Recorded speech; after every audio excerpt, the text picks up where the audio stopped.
Her words cut sharper than any scream could. "You can't live without me," she said, her tone steady, almost casual. "You'd fall apart in a week. You're nothing without me." She didn't raise her voice, didn't need to. The smirk on her face did all the damage. It was Thursday evening. I had just returned home, still in the suit I had worn before dawn. She didn't ask about my day. She didn't look at me. Her eyes were glued to her phone. Then, without lifting her gaze, she said it. "I want you out tonight." I asked why, not because I needed the answer, but to hear the lie she would choose. "You're too slow, too boring. You'll never be more than a safe little man." Her words slipped out like a rehearsed speech. Precise, cruel. I stood there with my hands in my pockets, expression unreadable, while a cold, calculating heat began to grow inside me. "Okay," I said quietly. And I left. The drive was silent, heavy, not grief, but calculation.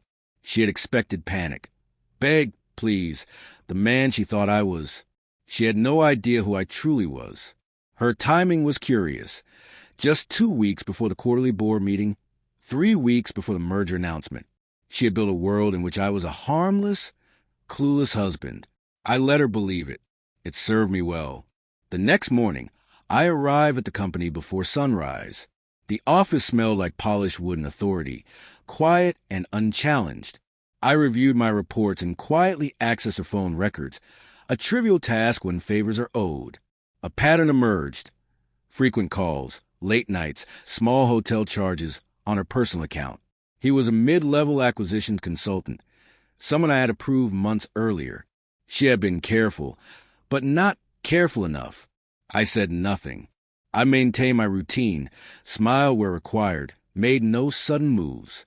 Each morning, she expected apologies, messages, desperate words. There were none. On the third night, I overheard her laughing, saying to someone, "He'll call.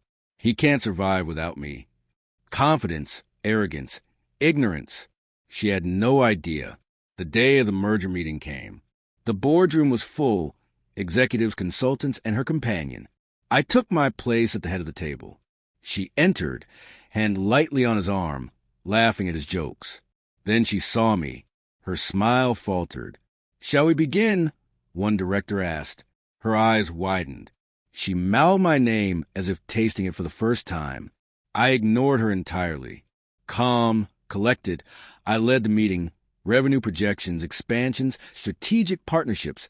Every sense a reminder that I held control. When it ended, she stayed seated, pale, silent. I slid a folder across the table to her. Phone logs, bank statements, hotel receipts, dates circled in red. Her lips parted, but no sound came. We were alone in the glass-walled room, the city sprawling below, indifferent. "You knew," she whispered. I met her gaze. "I hired him." The word struck like a blade. "Why didn't you?" she began, voice trembling. "Because I don't waste words on people who've already decided what I am." My voice was calm. Her hands shook as she reached for me, not affection, desperation. "We can—" I stepped back. The folder stayed on the table, silent, immovable. Her phone buzzed. The caller ID showed his name, now suspended pending investigation for breach of contract. "Do you think walking away is easy?" She spat the words, but her voice cracked. I didn't answer. I didn't need to. That night, she called repeatedly. At first, the screen's light startled me. By the fifth call, it was almost laughable. The next day, her messages shifted from fury to panic. By evening, "Please, I didn't know, but she did. I just built my world believing I needed him more than he needed me." I never replied. Power doesn't come from shouting, proving yourself, or revenge.